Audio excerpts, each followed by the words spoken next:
In this video, we are going to take a closer look at Friedel-Crafts alkylation. This was one of the 5 substitution reactions that we've learned, so we've seen this before, right? It's a way of adding an alkyl group, in this case a tert-butyl group, to a benzene ring. Now, it's important to note in this reaction that because the product has an alkyl group on it, in this case it's going to be more reactive than the benzene starting material.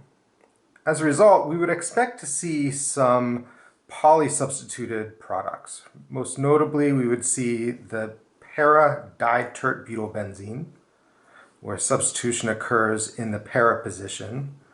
We'd actually also see a significant amount of the 1,3,5-tritert-butylbenzene, where 2 meta-substitutions occur. And the reason why this forms, even though a tert-butyl group or an alkyl group is not a meta-director, is because the ortho position is extremely unfavorable in this case due to steric hindrance. And so if a substitution occurs in the meta position here, really the only other or third substitution that could take place to avoid any steric congestion is in the other meta position, right? So these would be the 3 products from the reaction. Now we could probably do something to the reagents or the reaction conditions to hopefully favor this one product, but we have to realize that the product of an alkylation reaction is going to be more reactive than the starting material of that alkylation, and that can cause some problems. Right? The other thing I want to pay attention to is the conditions or the reagents that we're using in this reaction. So the reagents that we learned for alkylation are an alkyl halide and some Lewis acid catalyst. But if you remember, when that alkyl halide reacts with the Lewis acid catalyst, it forms an intermediate that dissociates to give a carbocation.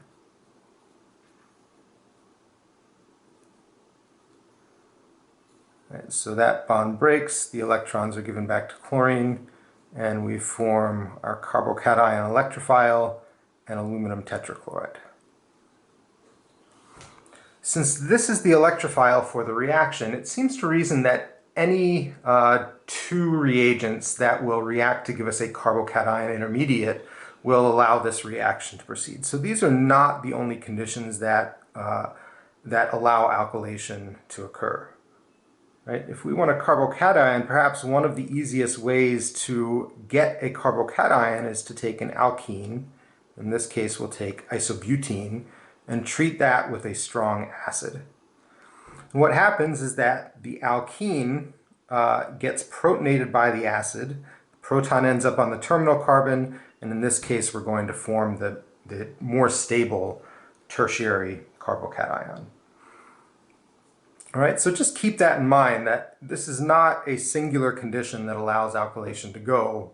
As long as we can form a carbocation electrophile, then that will allow alkylation to proceed as expected.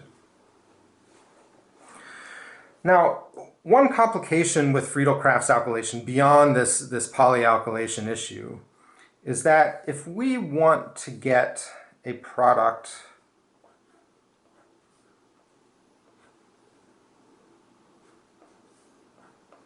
that looks like this, and we want to form this product through the substitution of benzene, so the formation of that bond.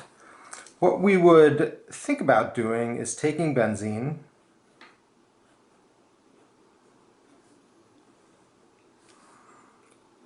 adding in our alkylating agent and a Lewis acid catalyst, and trying to get the alkylation to go. However, what we would see if we tried this reaction is we would see the formation of the 3 products that we have shown above, right? So we would see the tert-butylbenzene, we would see the formation of the para-ditert-butylbenzene, and we would also see the formation of the 1,3,5-tritert-butylbenzene.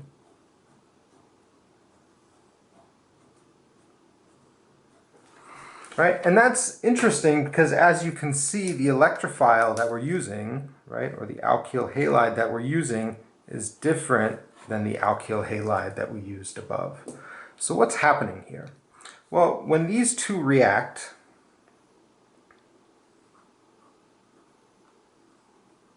again, we're going to take the chlorine atom on the alkyl chloride and add that to the aluminum trichloride, form an intermediate complex.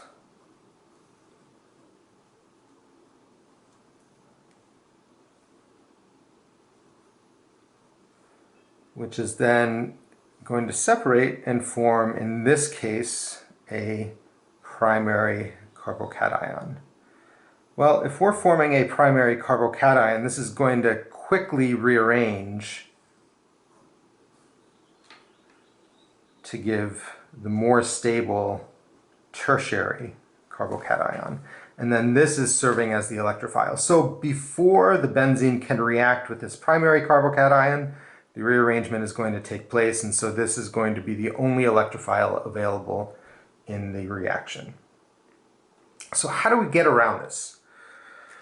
Well, a few videos ago I had you look up the mechanism of the Wolff-Kishner reduction. Okay, and this is going to play a role in our formation of these other alkyl products that we can't make through regular Friedel-Crafts alkylation. And so the reaction that we have to use is actually Friedel-Crafts acylation. So rather than taking an alkyl group, if we run this reaction starting with benzene,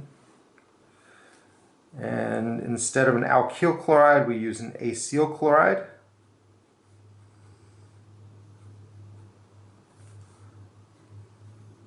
then we would expect to get acylation of that benzene ring. Right? And then we can treat this under the Wolff-Kishner conditions. So hydrazine, potassium hydroxide, and heat. And that's going to reduce the carbonyl down to a methylene group. So adding 2 hydrogens to replace that oxygen.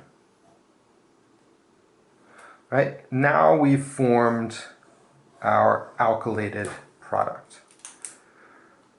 Another advantage of this is that in this case our product is less reactive than our benzene starting material, which is more reactive. So unlike up here where when we make the product is more likely to react with the electrophile, down here when we make the product is less likely to react with the electrophile. And so we don't have to worry about forming 3 different isomers or 3 different products due to the polyacylation of benzene. Right? One thing to note here, right, just like alkylation can occur using different reagents, acylation can also occur using different reagents. So rather than adding an acyl chloride, maybe we can add an acyl anhydride.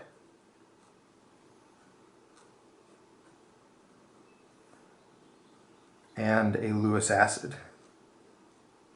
Right? See if you can draw the mechanism for this reaction. As you would imagine, it's probably not going to be much different than the mechanism we've already drawn. The intermediate in this reaction is still going to be an acylium ion, right? And then the electrons that are being used to bind to the aluminum chloride are either these electrons or one of the oxygens in the carbonyl through resonance of the electrons on this oxygen.